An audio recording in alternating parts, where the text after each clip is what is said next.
তাহলে আল্লাহ তাআলা যা করবেন তাকে জিজ্ঞাসা করার অধিকার আমাদের নাই। আর এই জিজ্ঞাসা চিন্তা মনে আসলে লাহাওলা পড়বেন। আল্লাহর কোনো কাজ যদি আপনার কাছে যুক্তিসঙ্গত মনে না হয়, বা আপনি মনে করেন এটা না হলে এরকম হওয়া উচিত ছিল, সাথে সাথে আপনি তওবা করেন, মনে করবেন যে এটা শয়তান ওয়াসওয়াসা। কারণ আমি কি জ্ঞান রাখি যে আল্লাহ যেটা করেছেন তার সাথে এইটা হলে ভালো হইতো। এই অনেক গবেষক নিজেদের নাম দেওয়া, তারা গবেষণা করে, তাদের বইতে এই সমস্ত লেখা আমার ঘৃণা লাগে। আল্লাহ যদি এইটা না করেন তাহলে সে ন্যায় বিচারক হবেন না। এ গবেষকের অনেক শিষ্যরা আছে, এই শহরেও আছে।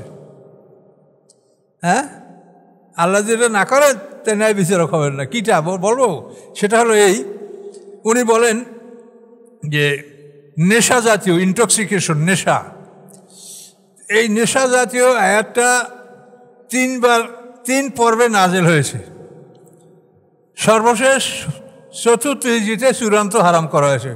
প্রথম বলা হয়েছে নেশাগ্রস্ত অবস্থায় নামাজে যেও না, এটা আসলে বোধহয় ইয়াতে নেশার মধ্যে আসে, নেশাগ্রস্ত অবস্থায় লা তাকরাবুস সালাতা ওয়া আনতুম সুকারা। তারপর বলা হয়েছে এদের মধ্যে উপকার আছে, ক্ষতি আছে, তো উপকার এসেছে ক্ষতি বেশি। ওয়াসমুহুমা আকবারু মিন নাফইহিমা।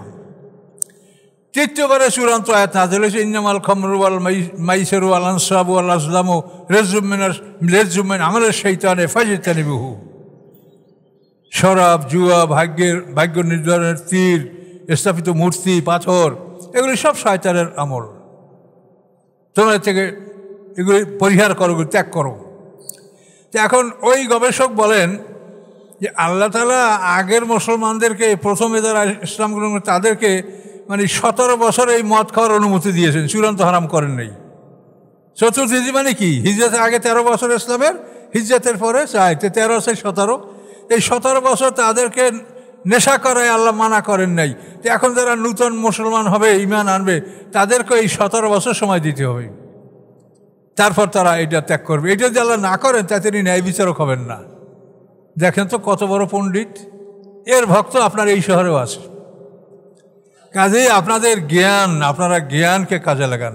উনি যদি এই কথা বলেন যে এইটা না হলে আল্লাহ ন্যায় বিচারক হবেন না, তাহলে উনি এই কথার জবাব দিক যে এই 17 বছর পর্যন্ত, অর্থাৎ মেরাজ পর্যন্ত সাহাবীরা নামাজ পড়ছে ফজরের 2 রাকাত, মাগরিবের 2 রাকাত। তাহলে মেরাজ কত, 13 বছর। তাহলে এই 13 বছর তারা 2 রাকাত নামাজ পড়ছে। এখন নূতন মুসলমান যারা হবে তারা 13 বছর 2 রাকাত করে নামাজ পড়ুক, উনি জবাব দেখ এটার। কাজে এই জন্য বানাইয়া কথা বললে যখন আপনি শুনবেন তখন মনে করবেন যে খুবই যুক্তিসঙ্গত বলছে, আর আমাদের কাছে এগুলো মনে হয় যেগুলো একেবারে অথর্ব, এগুলো শয়তানের কথা, এই কথার কোনো মূল্য নাই। এরকম বহু কথা। কাজে এই জন্য এই নাসেক মাসুর সম্পর্কে এই গবেষকরা বলছেন কি, যে আল্লাহ তাআলা তো ভূত ভবিষ্যৎ সবই জানেন, যে একবারই তো তিনি বলতে পারেন, তিনি আবার 3 বার বলবেন কেন যে নেশাগ্রস্ত অবস্থায় নামাজে যেও না, এতে উপরে সেইতে ক্ষতি বেশি। তারপরে 3য়বারে আল্লাহ তো সবাই জানেন, তিনি একবারই সেটা করে দিতে পারেন। এটা বারবার বলাতে কাগজ কলম কত খরচ হয়েছে, এটা আল্লাহ কি ইসরাফ করবেন? ইসরাফ করবে শয়তানের ভাই। এই কথাটা ওনার বইতে আছে, এই বই আমার কাছে আছে, কেউ যদি দেখতে চান দেখাইতে পারবো। তাহলে এটা আল্লাহ কেন করেছেন, এই জ্ঞান কি তার আছে? এটা আল্লাহ এই জন্য করেছেন যে এই আমাদের ইসলামের যে বিধানটা, এটা যদি একসঙ্গে চাপিয়ে দেওয়া হয় মানুষ ঘাবড়ে যাবে, এটা করতে পারবে না। এই জন্য এটা হলো ধীরে ধীরে এটাকে বর্জন করা হয়েছে। যেটা প্রতিষ্ঠা করা হবে এটা গ্রাজুয়াল ইনক্রিজ, ধীরে ধীরে এটাকে বাড়ানো হয়েছে। আর যেটাকে রহিত করা হবে সেটা গ্রাজুয়াল ডিক্রিজ, ধীরে ধীরে সেটাকে কমানো হয়েছে। এই করে মানুষের সুবিধার জন্য, যেহেতু মানুষ সৃষ্টি করেছেন আল্লাহ, এই মানুষের সুবিধার জন্য আল্লাহ তাআলা এই কাজটা করেছেন। আর আপনি বলেন যে আল্লাহ জানে না, আল্লাহ তো সবই জানে, তাই 3 বার কবে কেন, একবারই তো বলতে পারতেন।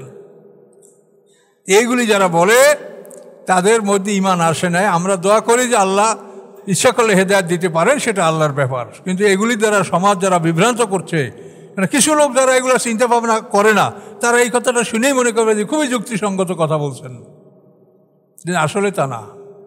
যুক্তিসঙ্গত হুজ্জাতুল্লাহিল বালেগা, যেটা ফালিল্লাহিল হুজ্জাতুল বালেগা, একমাত্র উপযুক্ত প্রমাণসহ কথা একমাত্র আল্লাহই বলতে পারেন, যেই কথা আপনি কোনোভাবে সেটাকে ক্রস এক্সচেঞ্জ করিয়া জেরা করিয়া আপনি কাটতে পারবেন না। হুজ্জাতুল্লাহিল বালিগা।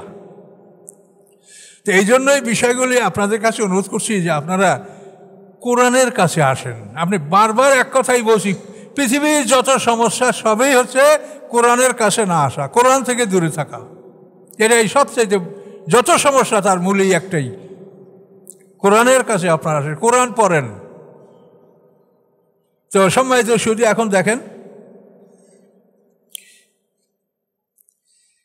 আল্লাহ তাআলা এই কথাগুলি আমাদেরকে বারবার বুঝিয়ে বলছেন। কোরআন যখন নাযিল হয়েছে তখন আল্লাহ তাআলা পড়ো, লেখো, শেখো এই কথা বলছেন, কিন্তু ঈমান আনতে বলেন নেই। ইকরা বিসমি রাব্বিকাল্লাযী খালাক, খালাকাল ইনসানা মিন আলাক, ইকরা ওয়া রাব্বুকাল আকরাম আল্লাযী আল্লামা বিল কলম আল্লামাল ইনসানা মা লাম ইয়ালাম। এই 5টা আয়াতের মধ্যে কোনো ঈমানের কথা বলা হয়েছে যে ঈমান আনো? তাহলে আল্লাহ কি বলছে? লেখো, পড়ো, শেখো। আপনি যদি লেখেন, পড়েন, শেখেন, তাহলে ঈমানকে আপনি খুঁজে বেড়াবেন যে আমি ঈমান আনবো, কোথায় আছে ঈমান। আর যদি লেখাপড়া আপনি লেখেন না, পড়েন না, শেখেন না, তা আপনার কাছে ঈমান তুলে দিলেও আপনি ফেলাই দেবেন, এটা আপনার মধ্যে ঢুকবে না।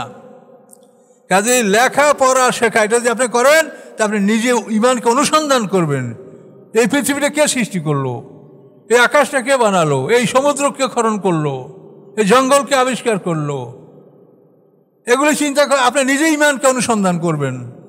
তখন নবী রাসূল পয়গম্বর আসমানি কিতাব এটা অনুসন্ধান করার সাথে সাথে আপনার সেটা হৃদয়ের মধ্যে একবারে কঠিনভাবে সেটা বসে যাবে, না এটাই ঠিক।